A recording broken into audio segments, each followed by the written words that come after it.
This is Charlie Rose. We are in Omaha, Nebraska for a conversation with Warren Buffett. Like so many people, I got up this morning in New York and read the New York Times editorial page, and I found the following column written by him.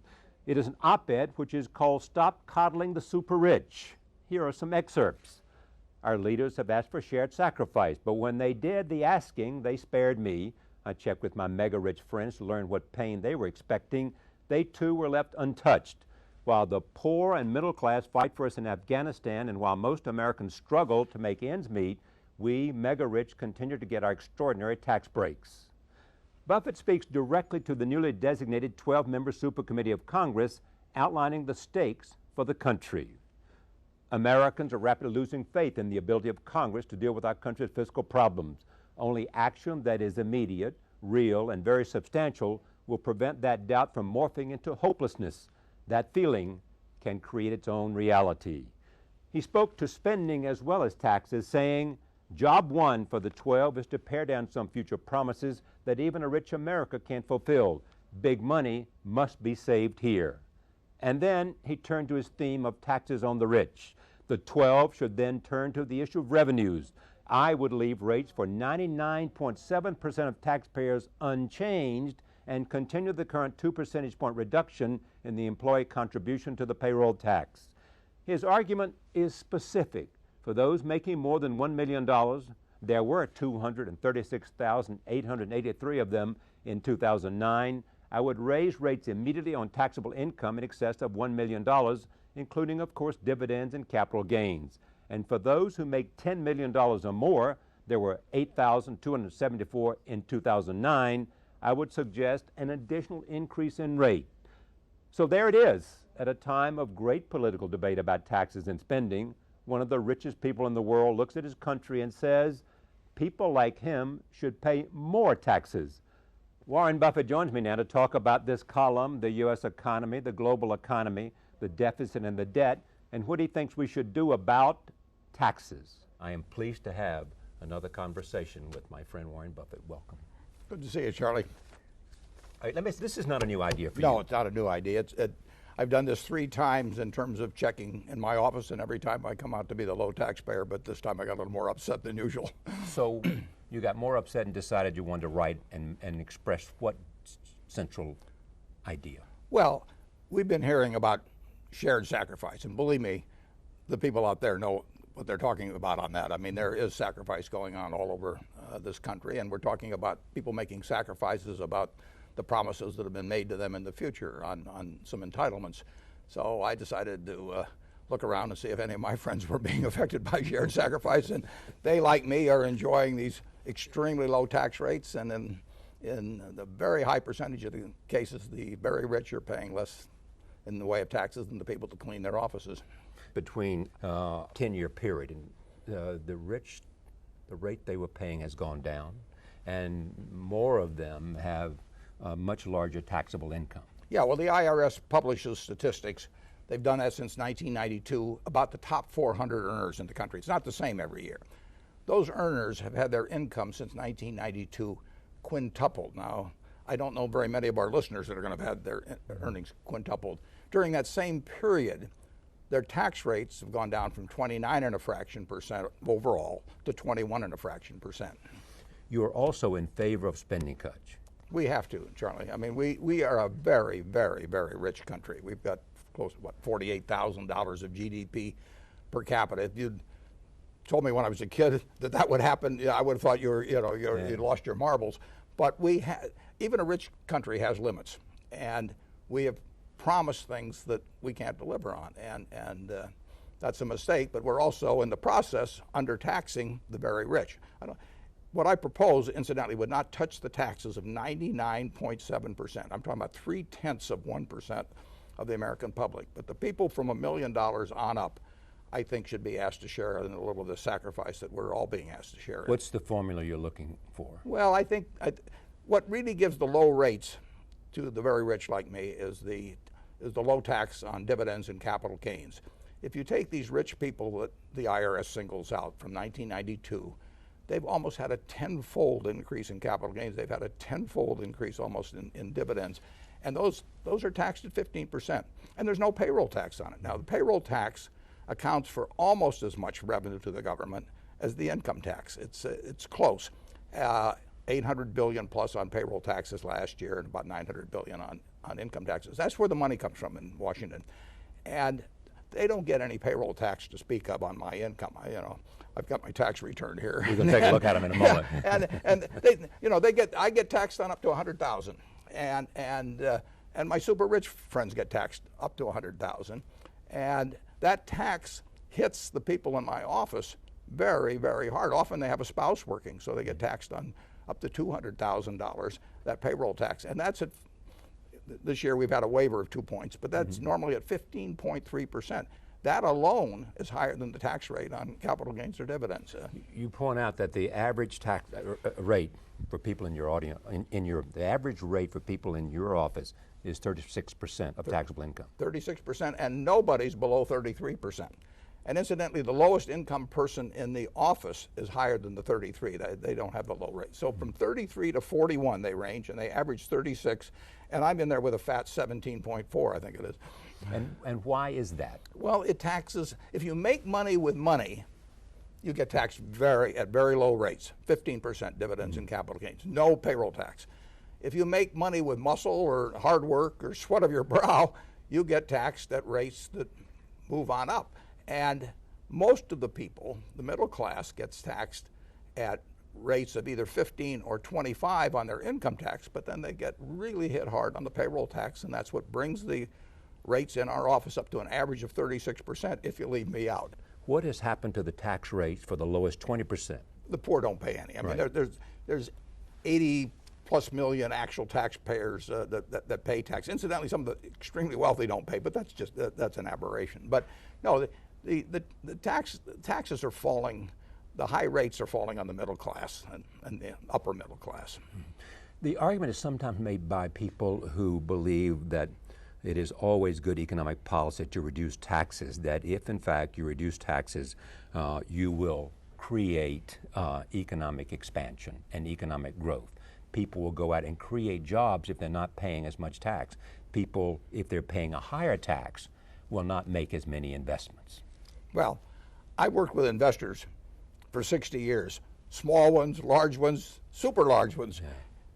I have yet, and I've worked with capital gains rates of 39.9% and 36% and 25%. I have yet to hear one person say to me, if I call you in the middle of the night, Charlie, and I say, Charlie, I've got this hot investment idea, your reaction is not to say, no matter what the tax rate, forget it, I'm going back to sleep because the capital gains rates are too high. No, what you're going to do is you're going to say, tell me the name quick, Warren, before I change your mind. You know? And I have never had one person decline to invest with me. And I was running money 40, 50 years ago when rates were much higher. And I never had one person that showed the slightest reluctance to take an investment idea and run with it. What are the other reasons that is essential to do now? Well, I think it is essential. I think people are very, very upset about how their government works, and particularly how it worked during this raising the deficit ceiling period. I mean, so as I talk to people, they're very disillusioned. Howard Schultz of Starbucks came out with an article just the other day on that. So I think it's important that whatever is done restores to a degree, and can't do it overnight, but restores to a degree people's faith in the fact that their government can work. Now, I also think fairness is important, and I think getting rid of promises that you can't keep is important. I don't think we should cut spending dramatically now. I don't think that what I'm talking about on taxes solves the deficit gap at all, but I think fairness is important. I think having a sensible long-term plan is important to explain, and I think having it be believable is terribly important, because people don't believe these out-year things generally with Congress. They've seen too much of what's happened. Is part of this, being in the position that you're in, you want to start a conversation about the reality of taxes? Sure. And the reality of balance and fairness? Yeah, I think the American people deserve to be educated on what fellows like me are paying in taxes, for example. But they have to be educated on the reality of future promises. They have to be educated on the necessity of running significant deficits when the economy is weak. I mean, there's a lot of things in terms of economic education. But this is the time to do it. If we don't do it now, if these 12 members who have been appointed now to the super committee, if they come back with something that's a lot of mush, the American public's had it. And what happens to the country? It isn't good. It isn't good. The country will still come through. Believe me, we'll rise to whatever the occasion demands eventually. But we are wasting so much in the way of potential output in terms of the opportunities for people that we ought to get on with it. I mean, the job of government is to govern. Let me go to the debt ceiling debate and just talk about it for a moment. It's just like, let's just say, Charlie, that you and I agreed that after we left the studio here, we were going to go out to a track near here, and I was going to get at one end with my car, and you're going to get at the other end, and there's this line down the middle, and whichever one flinches loses his net worth to the other guy. Do you want to play? Whether you want to play depends on how crazy you think I am. So what do we do if we go out there? Your net worth's on the line, my net worth's on the line, the engines are revved up, and I make all these menacing gestures at you. I try to look like a You make dog me think that's you're about crazy. Yeah, absolutely. And you're trying to make me think you're crazy. And we both get in our cars and we don't think the other guy's crazy. So what do? Right as the engines start, I throw out my steering wheel. Now you believe me, right? Well, Boehner didn't throw out the steering wheel, McConnell didn't throw out the steering wheel, but a group behind them said, throw out the steering wheel, Mr. Speaker, and make those people realize that we're not going to agree to anything that unless we get our way. And if you have a sane person dealing with somebody that you feel may be insane, by the point that when they throw out the steering wheel, you feel they're insane, you lose. And the American people lost, incidentally. Then along came Standard & Poor's and basically downgraded. Because they said it appears that the U.S. Congress is dysfunctional and unable to deal with the issue. You disagree with the downgrading? 100%. I mean, but you understand why they made the decision? I understand why they did it. But I will bet you McGraw-Hill owns Standard & Poor's. I'll bet you if they have any short-term money around, it's in treasuries. I don't know that for sure, but they would not be worried about it that being in treasuries. And that's in fact what happened. Treasuries are strong. We can print money. There's 17 countries in Europe that gave up the right to print money, and believe me, they know what it means to give up the right to print money. Because they joined the Eurozone. Yeah, they joined the Eurozone, and now they've got terrible problems because they can't print money. We can print money, so we don't have to worry so much about our government becoming dysfunctional as we have to worry about that damn printing press becoming dysfunctional for some reason. In fact, you were saying that the United States can always pay its bills, and therefore it should not have had its AAA rating downgraded. Yeah, that's correct. But what do you make of the Chinese criticism? Well, I'm sure they're enjoying it in a way. I mean, well, I would criticize too, because if I were the Chinese sitting with $1 trillion plus of U.S. government obligations one way or another, I would be very worried about what's going to happen to the purchasing power of that. I mean, I've got the right to get the $1 trillion back, and I will get the $1 trillion back. The question is what will it buy at that time?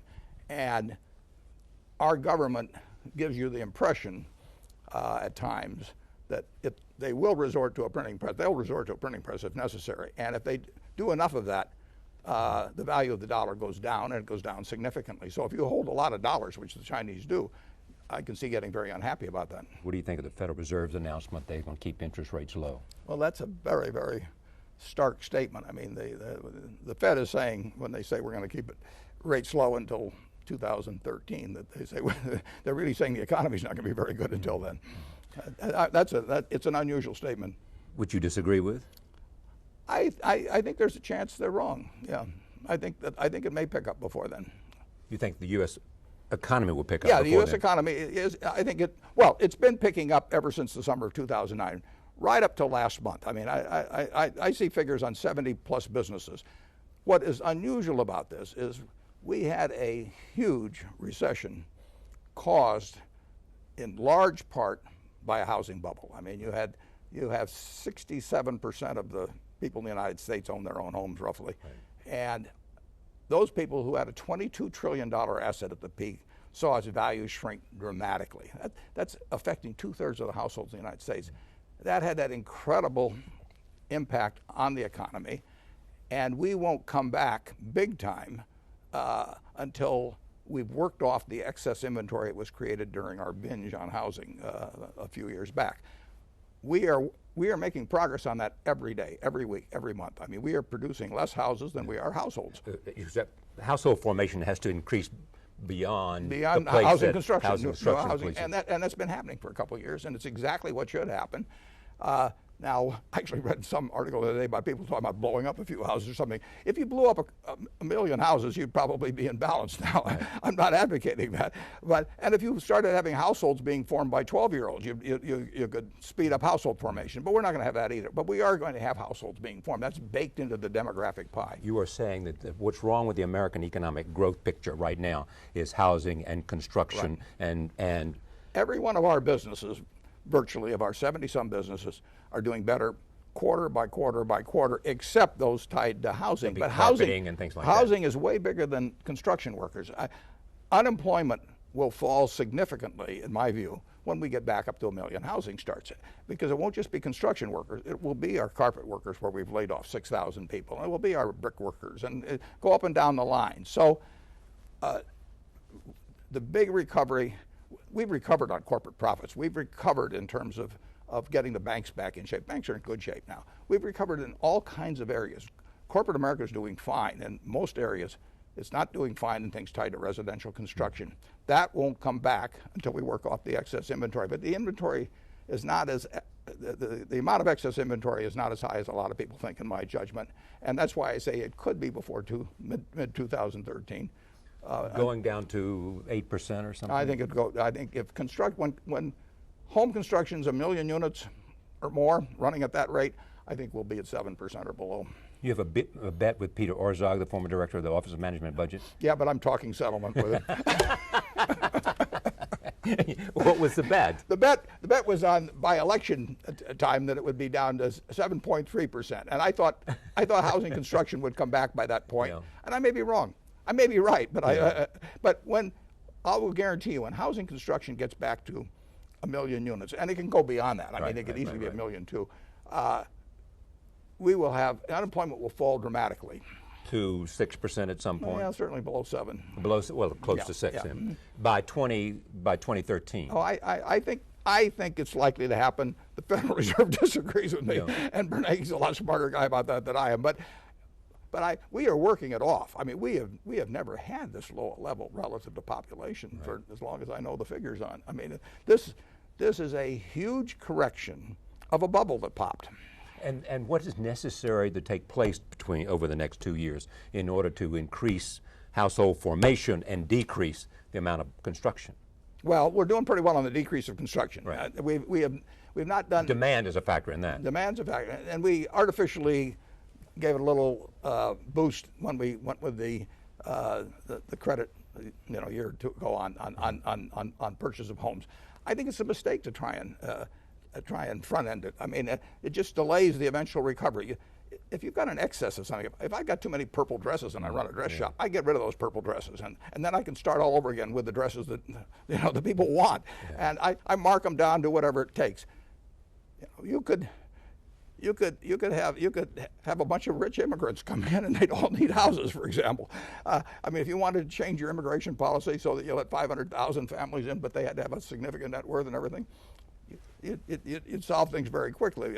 But naturally, it's being solved. Capitalism is solving this. What we're fortunate in is Japan has a declining population. I mean, if they get an excess of something, it isn't going to get worked off. We have households being formed every day. I've got a grandson getting married this weekend. So we're forming them all the time. And we're forming them a lot faster than we're building homes. And we have an economy that's based on domestic demand? Sure. Yeah. Whereas China was trying to shift around from an export demand to a domestic demand. Yeah, they'll be a strong exporter for a long time. When you look at economic growth, first there's a job question, but then there's also the rate of economic growth, the increase in GDP. How do you see that? I think it'll be very good over time. I mean, we have the same things that have been working for us for 200 plus years. Charlie, I was born on August 30th, 1930. That was the high day of the Dow Industrials in that year. It was at 242. They'd come back. People thought, they didn't think that we were going into a recession. What happened the next couple of years? You know, at 4,000, banks closed. The Dow went to 41. That's like the present Dow going to 2,000. You know, my dad lost his job. We had the Dust Bowl here and everything. We're living 6 times better than then now. The American system works. It works terrifically, and it has occasional recessions. I mean, we've probably had 15 of them since the country was formed, and this was a particularly bad one because we had a bubble in the biggest asset around for the American public. You have made the point that I guess it was in 1779 or somewhere right about then, that the Chinese population was like 290 million. Yeah, 290 million. The American population was about 4 million, and Europe's was about 50 million. Yeah. And look what happened. Look what happened. And we weren't smarter. We didn't work harder. We didn't have greater natural resources. We just had a system that worked, and they've been smart enough to catch on. Okay, but there are interesting things that are at work as well. The demographics are at work. So they have more domestic demand possibilities in China because of their population, or in India because of their population, or in Brazil and places like that. Some will argue that it's going to be a much more competitive environment for the United States. While we may have a system, other people are learning from our system, and they also have some built-in advantages that we don't have. Yeah, they've gotten smarter about things. I mean, if you go back 50 years in China, the Chinese were just as smart then. They worked just as hard, but they weren't getting results. And now they're getting incredible results. They picked up on the system, but that's not bad for us. I mean, we do not, the world isn't a zero-sum game at all. We want the rest of the world to prosper. We'll sell them a lot of things. You know, most people don't realize it, but our exports as a percentage of GDP have doubled in the last 40 years. You know, we have become better at exporting things, but just we like to import a lot better. 2 big debates coming up in terms of this country and a political season. One is about taxes, which you are speaking to in this piece, basically saying the rich ought to pay more. The other is the role of government. A debate. How do you see that debate? Well, I think if we get back on more or less the formula we had, which was getting 18.5 or 19% of our revenues from taxes, we can spend 21% then. We can run a deficit of a couple percent of GDP on average over time because our country will grow, and we have a lot more debt-paying capacity than we had back in 1790. Just like I've got more debt-paying capacity than I had 50 years ago. So as your income grows, your population grows, your wealth grows, you can handle more debt, but you can't let it keep increasing as a percentage of your income or wealth, and which is what we've been doing like crazy lately. So I don't mind a couple percentage point gap, 18.5 or 19 on revenues, 21 or thereabouts on expenditure. But that means we have to hit both sides, and we can't put ourselves on a trajectory that takes the expenditure side up automatically as the years pass, which is what we've done with entitlements. Do we need another stimulus program? Well, we've got the biggest stimulus program the world's seen virtually going on right now. That debate is really gotten somewhat ridiculous in my view, because fiscal stimulus is when the government spends a lot more than it's taking in. So the deficit is our stimulus. The deficit is our stimulus. You can say a bridge someplace is part of that act. You can say cutting taxes is part of it, as was the case in our Stimulus Act. But the stimulus is the government pouring more money out than it's taking in.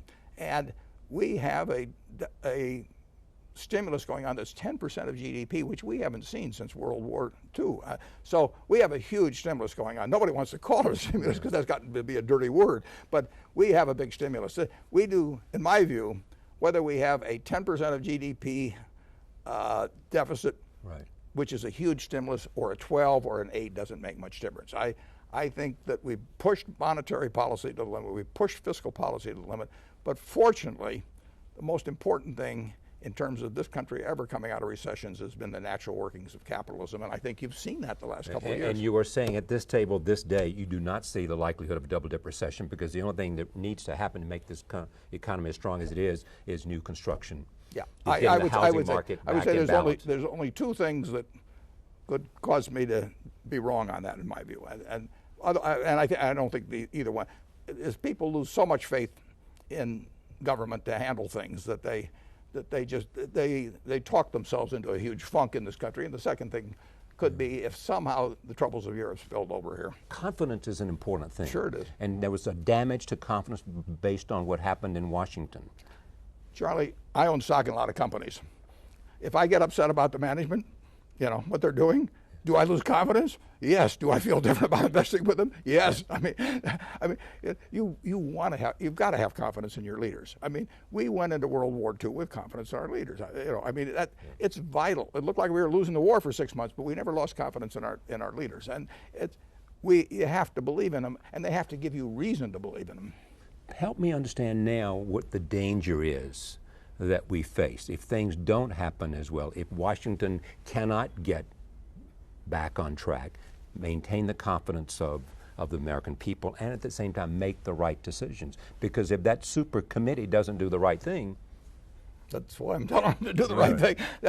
That's why you tell them, this is directed in part to that super committee to say, look, you got to look at taxes really strongly here. If I can pick 12 readers for it, they're the ones. No, if you go back to September of 2008, I mean, you had a month when everything was falling apart, Freddie, Fannie, hey, you name it. What our leaders were saying to us then, the key players, they were saying, we'll do whatever it takes. And I knew they had the power to do whatever it took, and then I believed they would do it. Now, the problem about government now is that if they come out and get on the Sunday talk shows and say, I'll do whatever it takes, people don't believe them. I mean, they've got to see action. And here they see something like the raising the deficit limit used as a hostage for something so vital importance to the United States. I mean, if you can use it as a hostage in terms of spending, you can use it as a hostage on funding education or anything else. I mean, it isn't limited to that. If you got something that comes up like that, people do not want to see the instruments of government used as weapons. The old idea of the law that it's a shield, not a sword. I mean, the minorities become a sword in this respect. And I don't blame this on Speaker Boehner. I think if he'd you talking about the members of the Tea Party and the people that said people when he went back to him said to him, you're not going to have our support if you go in there and bend an inch on this. They said throw away the steering wheel. You have also said that you guarantee that there was one way to get people to vote differently on this, which is if you say unless you reduce the deficit to 3% of GDP. 3% of GDP, and it's now about 10%. Right. Unless you reduce it, then you are not eligible for re-election. Yeah. If you had that facing them, you'd get a decision about these issues right away. Tomorrow. But it's still tongue-in-cheek, though, Charlie, because during a huge recession like we had, during an all-out wartime period, you don't want them operating with 3% of, you need larger deficits. But you certainly need something a little less than that on average over time. But I just use it to illustrate that this is a world of incentives. Right. And we work on incentives in every way. We work on them in education, in business, every other place. And when I try to think of the incentives to get somebody who comes up for re-election in a year to do something where the policy cycle goes out 5 years or 10 years, how do you do it when the policy cycle exceeds the electoral cycle? You got to make sure the electoral cycle's in the equation. What else do you want these 12 members of Congress who are sitting on the super committee to think about beyond taxes and a balanced approach, which is also what was recommended by Bowles Simpson, also recommended by the Gang of Six? It's incredible. I mean, here you had Alan Simpson and Erskine Bowles. You couldn't have two finer people, intelligent, good-humored, on opposite sides of the aisle. They get together and they get Tom Coburn and Dick Durbin to sign on to something. I mean, they worked a Democrat and a Republican, a liberal Democrat from Illinois, and a conservative Republican from Oklahoma. Yeah, they were putting their country ahead of their personal feelings, and they worked for months and months and months. They get criticized, and I'm sure the hours they spent arguing over given things that they had to compromise on. And they get 11 out of 18 to agree, and that just gets tossed aside. I think that was a terrible mistake. Simpson Bowles should gain momentum. When you get people who work like crazy, many months, personal reputations at stake and everything else, and you get Coburn and Durbin. I give credit to both of them. Equal credit. I think I may not agree with Tom Coburn, but I think he's a real statesman. I think he's a statesman. And in fact, he was prepared to take reductions in absolutely in corporate income tax. There is also this the president's leadership. You have said on most social issues and on distribution of wealth, the president are in sync. Yes? Yes.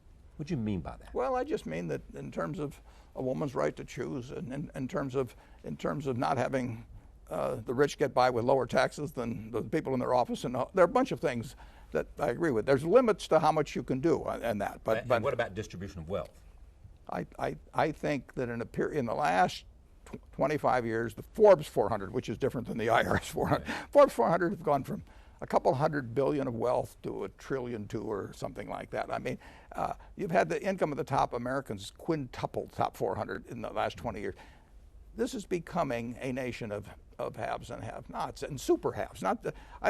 Listen, anybody makes $250,000. I don't consider them rich, particularly if they live in New York or LA or someplace like that. So that's why you put the level at $1 million first and then $10 million second. Yeah, listen, you want everybody to be able to get ahead in this country, and you want them to be able to enjoy the fruits of what they do. You like being rich? Yeah, I've been poor and I've been rich, and rich is better. But the idea is that. It should be a land of opportunity, and people that get rich, nobody's going to confiscate everything or anything of the sort, but the distribution in this country, market system has led to extremes. A guy that's wired like me, I don't have any special status in this world. I'm a great nurse, a great teacher, maybe much more valuable to society than I am.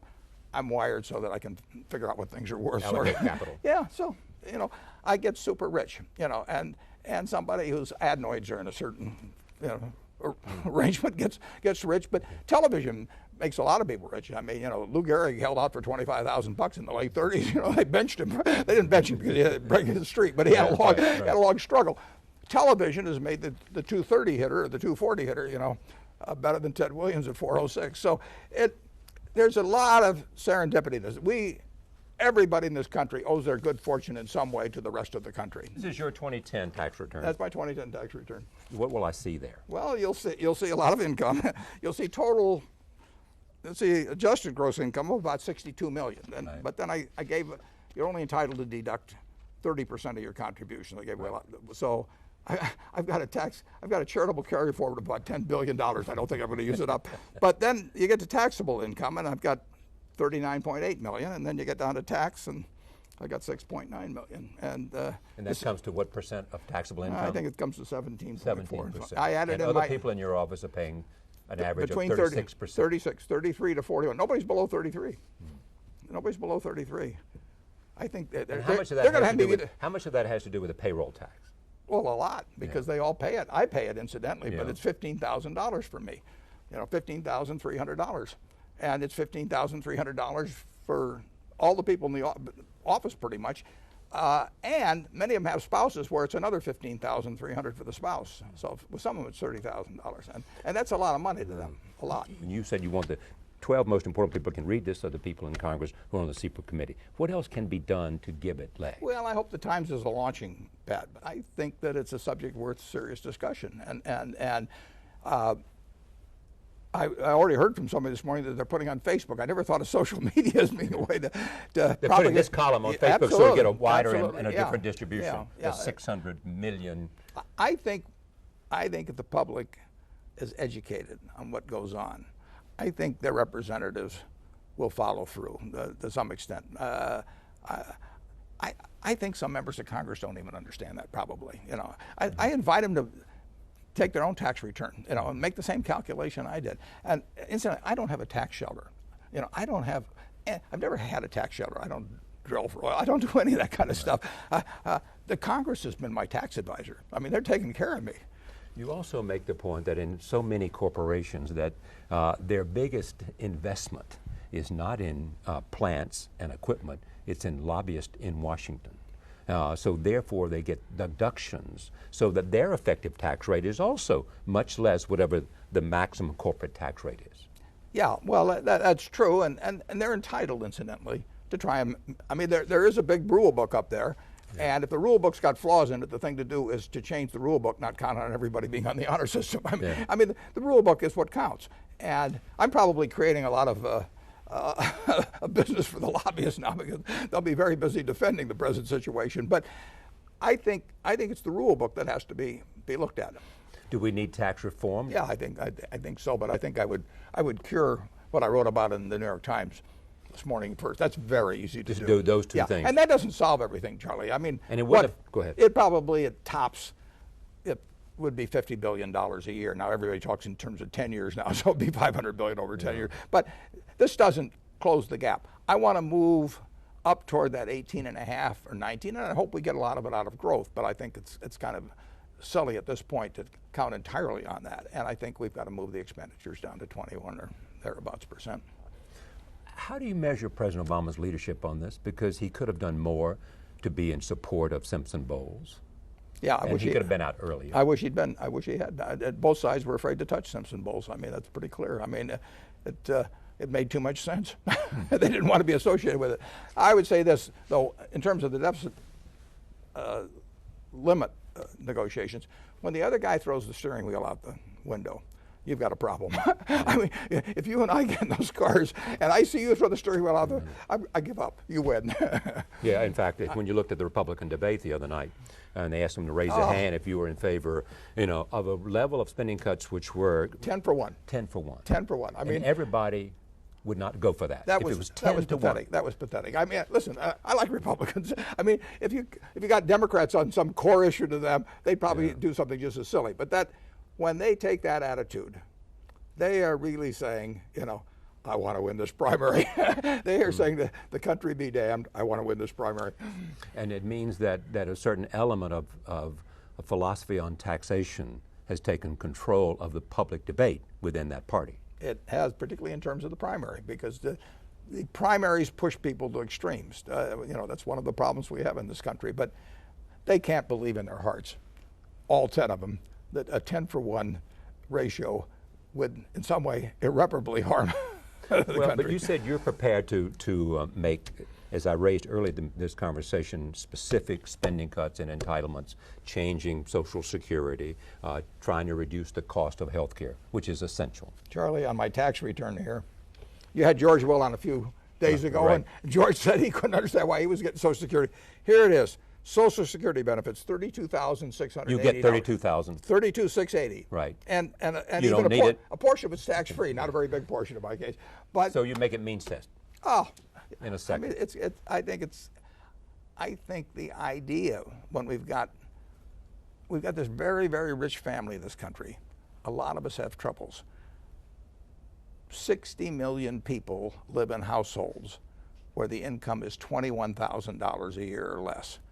And I say to people who say, we shouldn't raise taxes, just try that for a few weeks. I mean, just try it. So I think that when we're going to have to do things that are even a little bit tough on them, maybe, I think you've got to come after some of us, and it certainly shouldn't be giving me Social Security.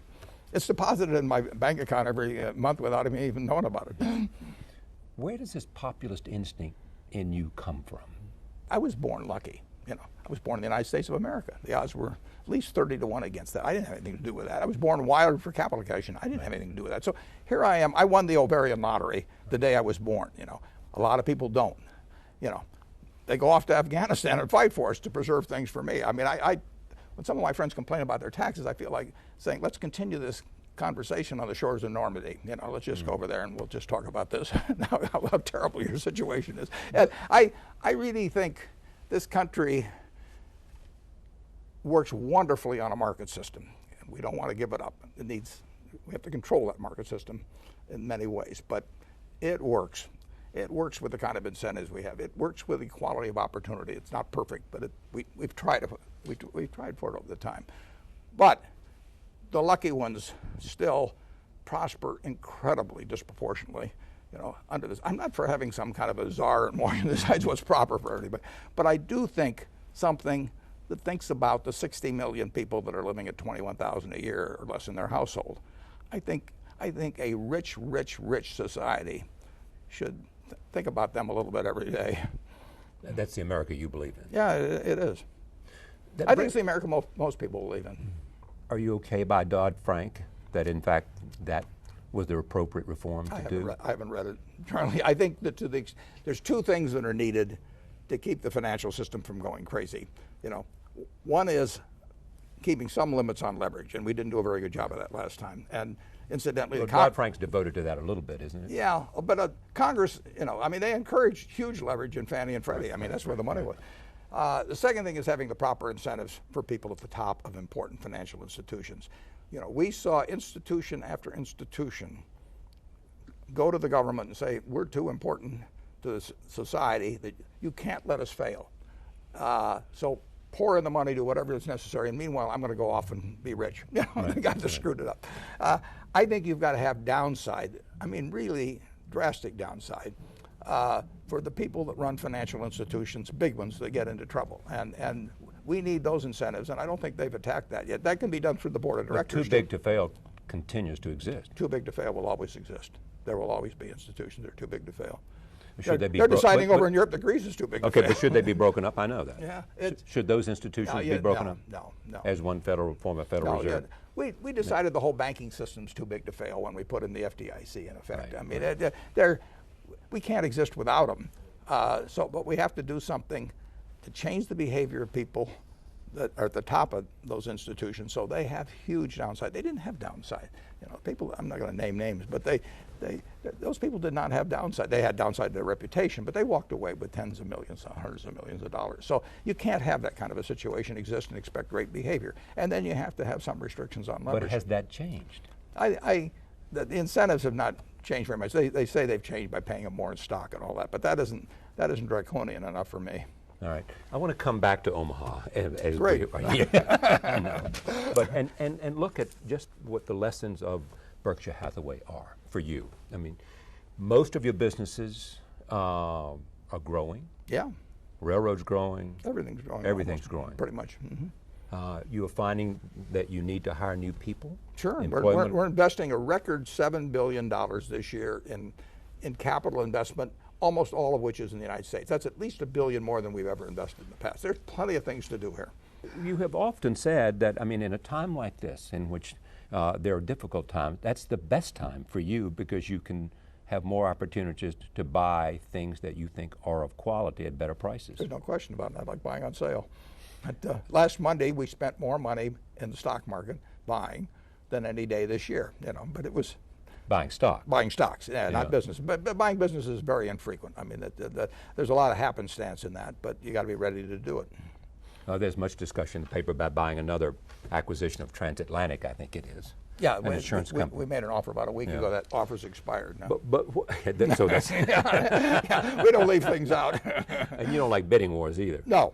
All right. No. But if you look at Berkshire today, it's different in the sense that more of it is owning businesses 100% than it is owning stock. And we've been going that direction for 20 years, but people are seeing more and more evidence of it. But we employ 260,000 people or more, and we have added to employment this year. And with the exception of homes and construction. Yeah, we're getting and killed carpet there. And all those businesses. Yeah, everything associated with it. Second largest real estate agent and all that. Yeah. Yeah, and that's the one thing. So Berkshire, in a sense, offers an opportunity to look at where the U.S. economic growth is. I can tell you how many people had dilly bars yesterday. Everything from dilly bars to corporate aircraft. Robert Zoellick, the president of the World Bank, said, "This is a very, very internationally is a difficult time, and because what's happening in the United States and in Europe could very well be a warning sign." You seem to say, look, my success of my companies is different, except for construction and houses. The United States has been improving. I mean, it went through, we talked about it, was economic Pearl Harbor. Right. I mean, I used that term. And we had a shock to our system that was really colossal. I mean, and a few people hadn't acted right, even more so. But we have been coming back steadily. The mood has gone up and down more like this as we've gone, but everything I see in business is we've been coming back steadily since the summer of 2009, and that continuing, right up through last month. Now, can something happen that will interrupt that? Perhaps, but I haven't seen it. Europe is a different story. Okay, but put Europe in the context of this, though. I mean, how could the sovereign debt crisis in Europe affect the rest of us? Well, the problem is I don't know. I don't know. I don't know what's going to happen over there. I know 17 countries that joined the European Monetary Union gave up the right to print their own money.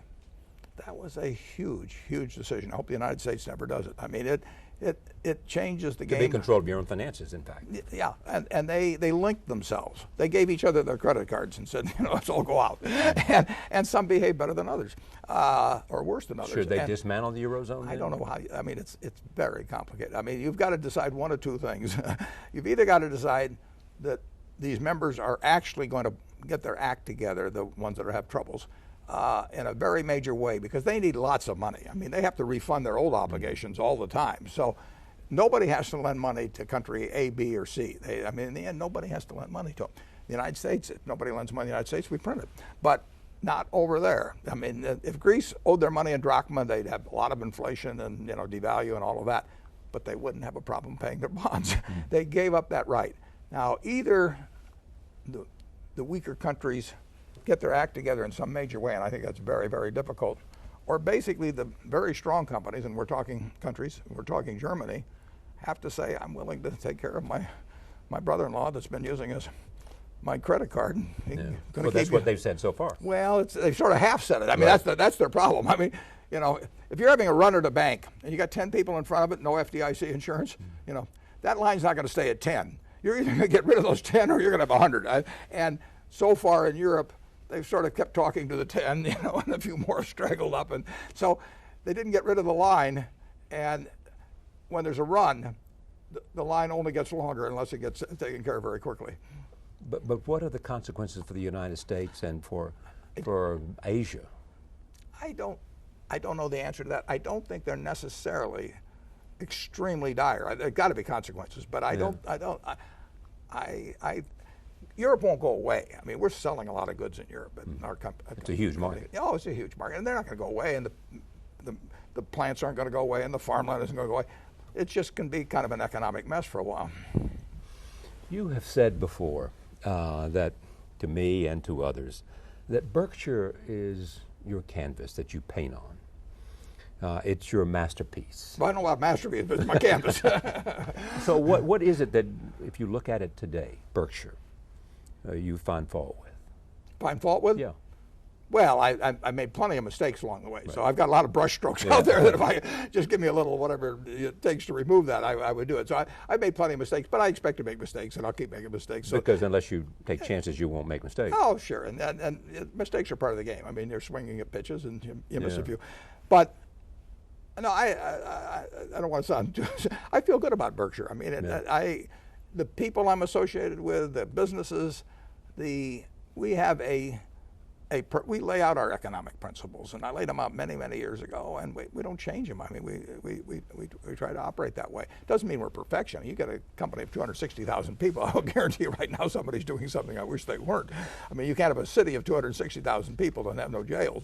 But overall, I feel there's a culture that I don't think any other really large public company has, and I think it's enduring because it's so inculcated in the managers, the shareholders, the directors, everybody. So I feel good about Berkshire. Would I be wrong to suggest the thing you worry most about is whether after you are gone that culture remains as it is, that you have in a sense made Berkshire strong enough to exist without you? Yeah, I don't worry about that. I worried about it over the years, which is why I did a bunch of things that I think ensure that future. But that's always the question. I mean, you've seen all kinds of great companies topple for one reason. You once said to me and to others, you have to make your company idiot-proof because at some point some idiot will run it. Yeah, well, that may be even the case now. I mean, but if someone has said, I think that the thing you worry most about is whether Berkshire will be intact 20 years after you're dead. I don't worry about it, but I care about it. Yeah, no, and since I care about it, I've put things in place which I think almost ensure that Berkshire will be a lot better 20 years after I'm gone than it is now. Where is succession today? Where's succession? Yeah. If I die tonight, tomorrow morning it won't take the board an hour to have announced who the my new success. CEO is. Absolutely. They know exactly who it is, and they agree. But it may change 6 months from now. It's unlikely to change 6 months from now, but it could. I mean, that person could die. Is there a list of people or one person? There's several people, but there's one person they've all agreed on. Takes over CEO. Yeah, and there should be. I mean, there's no reason to have the board of directors start thinking about who the CEO should be the day after the present CEO leaves. I mean, they've neglected their job if they do that. Was the Sokol affair the thing that caused you most angst because it had to do with judgment of Well, people? it caused angst. Yeah, I don't know whether it's the most in my business life, but it was up there. Yeah. When you think about whatever legacy there is, your legacy is Berkshire Hathaway beyond family and philanthropy. Yeah. Well, I'll settle for those. You quoted Christopher Wren, Sir Yeah. Christopher Wren, who I think created St. Paul's Cathedral. That's right. He's buried there too. And if you go there, the epitaph he has written for himself is. I'll paraphrase it maybe a little, but if you seek my monument, look about you. And I say that's the way we should think about this country. I mean, this country is a monument to what was done a few hundred years ago and the people that have followed. I mean, it's incredible. Just think if you, back in 1790, you say, I want to create a monument to this new country I'm giving you. And you'd envisioned the country of 2011. I don't think anybody would have dreamt big enough. You know, I mean, this is something to, and so I just, you know, when I fly across the country or that thought occurs to me that if you really seek this country's monument, if you seek our founding fathers' monument, just look around you. And you worry today that there's some threat to that. Not because the system is not right, not because the system is not strong enough, but you worry that there are things happening that will make it less great if they are not addressed. I think we're being tested, Charlie, yes. But we were tested in the Civil War. We were tested, you know, in the Depression. We were tested, you know, December 7th of 41. We were tested on September 11th of 2000. I mean, we will get tests, and this is one of them. We'll surmount them, but I would just as soon get on with the job of surmounting them now.